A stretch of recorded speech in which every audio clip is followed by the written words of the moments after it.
Hello guys, this is me Ankur Upadhyay. Welcome to our channel share market analysis.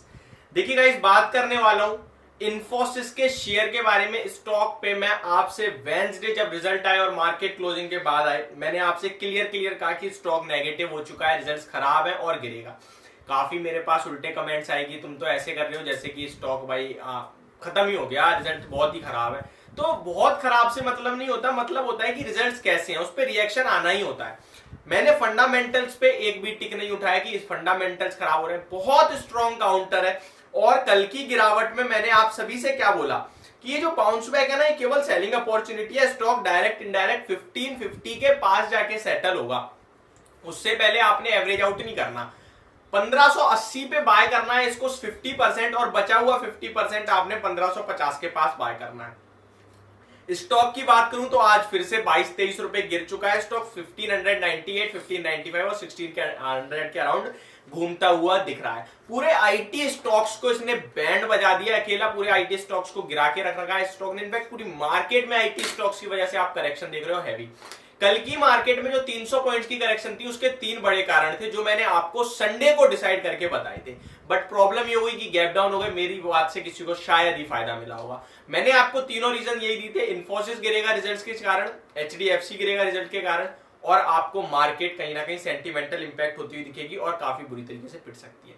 दोनों वही reason थे। 300 point में से अगर 100 पॉइंट आप निफ्टी के देखोगे तो केवल और केवल एचडीएफसी ट्विंस की वजह से जाते हुए दिखे। बचे हुए जो थे 8% इन्फोसिस डाउन था, 3.5% टीसीएस, 3% के करीब एचसीएल टेक। अब आप खुद सोच सकते हैं कि कहां से गिरावट आई।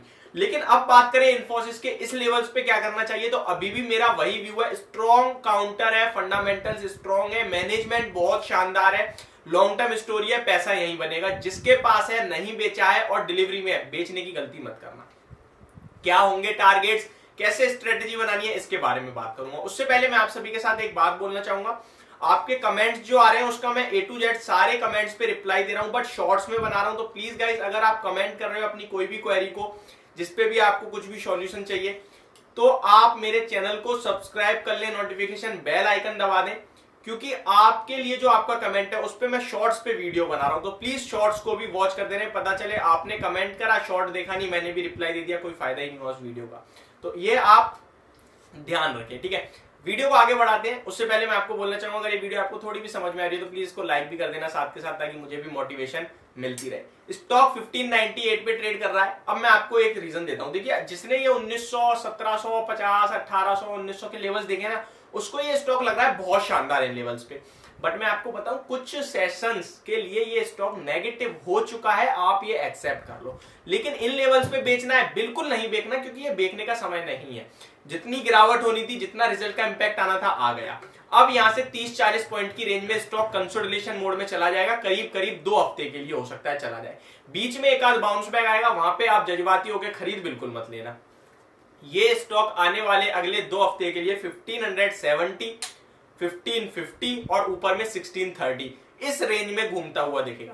1580, 1570 पे जब भी आए, आप अपनी पोर्टफोलियो में एक्यूमुलेट करें, ऐड करें। और जिसने अभी तक बाय नहीं करा, सोच रहा है खरीदने की, तो तब खरीदें। अभी खरीदने की जल्दबाजी ना करें। मैं आपसे कह रहा हूं 1570 पे स्टॉक आपको मिलेगा।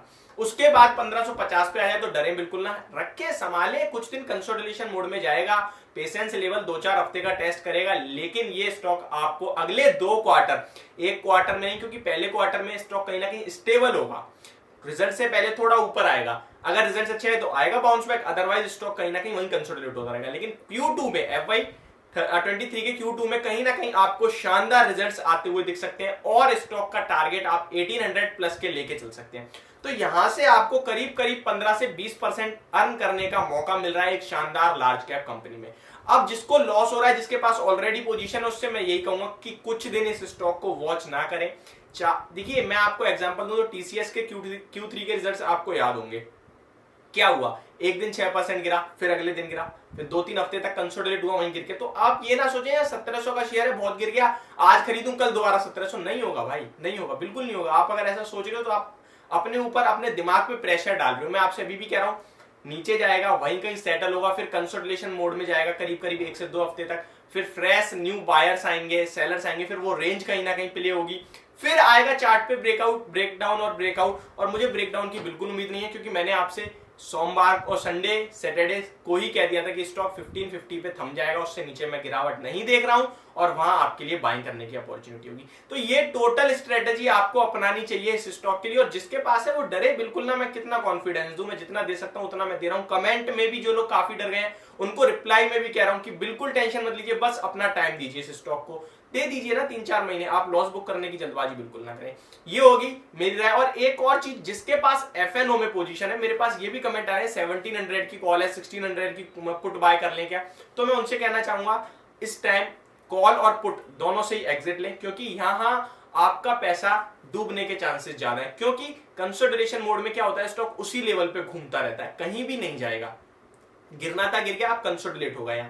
सेकंड थिंग, आपके पास एफएनओ में पोजीशन है तो मैं आपसे कह दूं कहीं ना कहीं आपको एक स्टॉप लॉस मेंटेन कर लेना चाहिए। अगर ऊपर की पोजीशन है तो प्लीज हर एक बाउंस बैक, या 1610 पे भी आए तो निकलने की कोशिश करें। अगर शॉर्ट में पोजीशन है तो ऊपर में 1620 और 1640 का आप एसएल के साथ बने रह सकते हैं। ये पूरी वीडियो इन्फोसिस के शेयर पे। होप आप सभी को समझ और पसंद दोनों आई होगी। Thank you so much for watching this video. Have a great day guys.